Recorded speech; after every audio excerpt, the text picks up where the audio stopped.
Welcome you to Westman Knowledge Hub. The topic we are looking at for this section is the principle of double entry. Before we go into the principle of double entry, I would like you to take note of this fundamental and basic quote of double entry.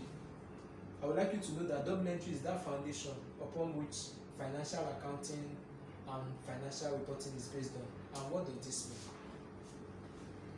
There is nothing we want to do in financial accounting today and financial reporting that is not traceable to double entry.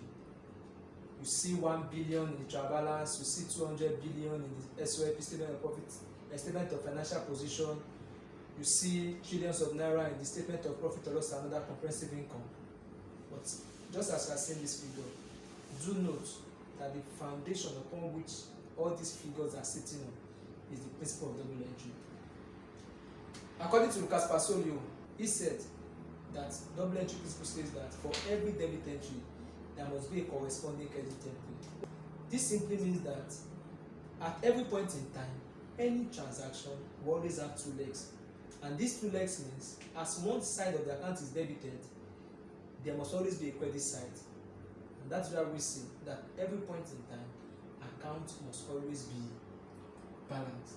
Having said that, we also like to tell you the second extension of the principle of double entry, which is debit the receiver, credit the giver. What does this also mean? This also means that for every transaction, there are always two people.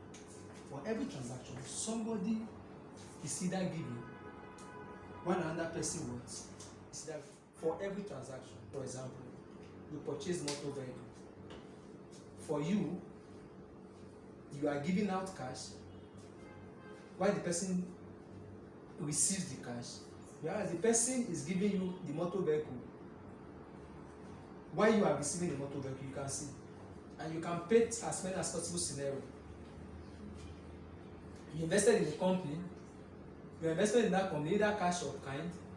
The person you are giving, the person is receiving. So you can paint as many as possible scenario. You want to start selling motorcycles, you go to the dealer of the motorcycle. Sir, I want to buy a motorcycle. How many? 20,000 units. For that transaction alone, there is a giver, there is a receiver. And the principle of double entry tells us that for every transaction, where we have the giver and the receiver, it is sacrosanct. It is natural.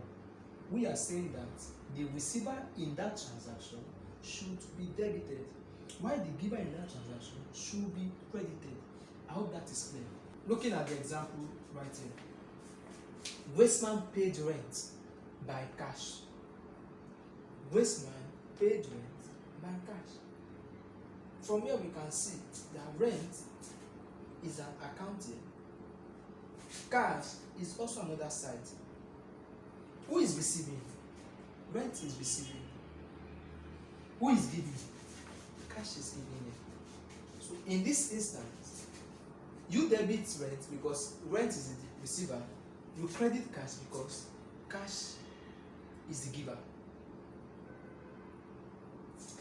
Having discussed the second extension of double entry, I also like to talk about this acronym DECIL or DECIL as the case may be.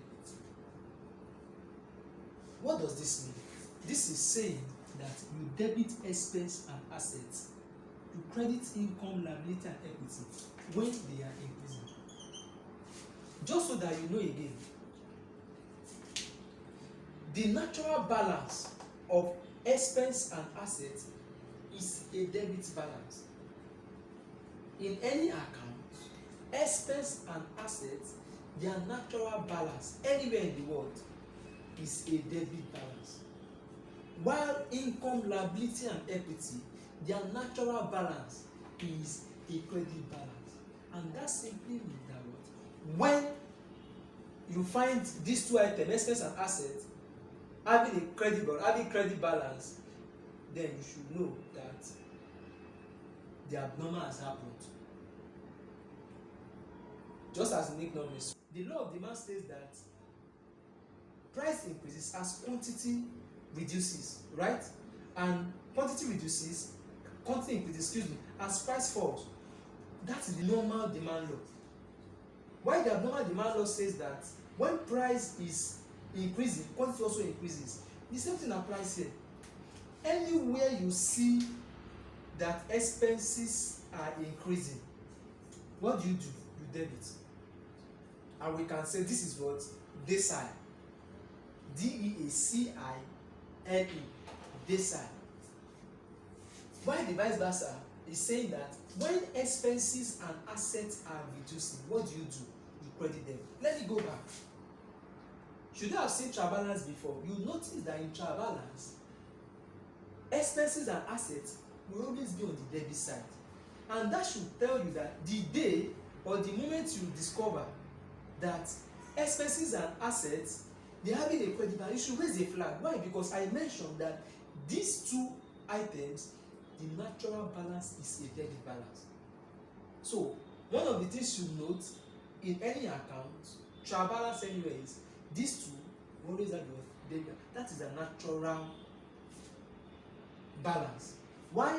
Income, liability, and equity, they are natural. So the moment or any account you pick and you discover that expenses and assets have credit balance, then you raise the flag. Something should tell you that something is wrong somewhere. Are you understanding me? And what we are saying here on the opposite is you credit expenses and assets when they are reduced. For example, you bought fuel. You have bought the fuel and now discovered that the person inflated the price. You already passed the entry. Let's say you paid by cash. Of course, expenses, you debit expenses, right? Expenses is increasing. Let's say 2,000 naira. You credited your bank because cash is given out, right? You now discover later that the person sold the fuel at 100 naira per liter instead of 50 naira per liter.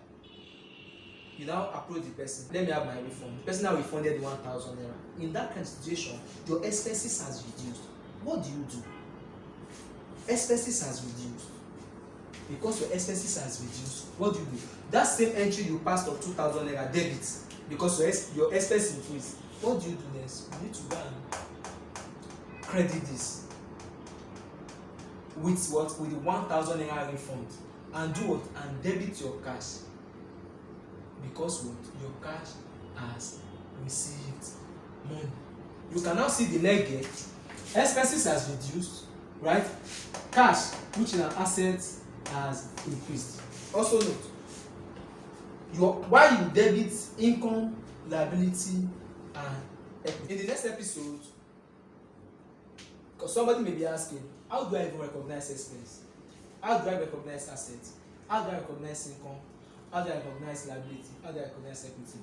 All this will be explained in the next episode, and that would help you with detailed example, and that will really help you to know or identify items under assets, items under expenses, items under income, items under liability, items under equity. Thank you so much for watching. See you in the next episode.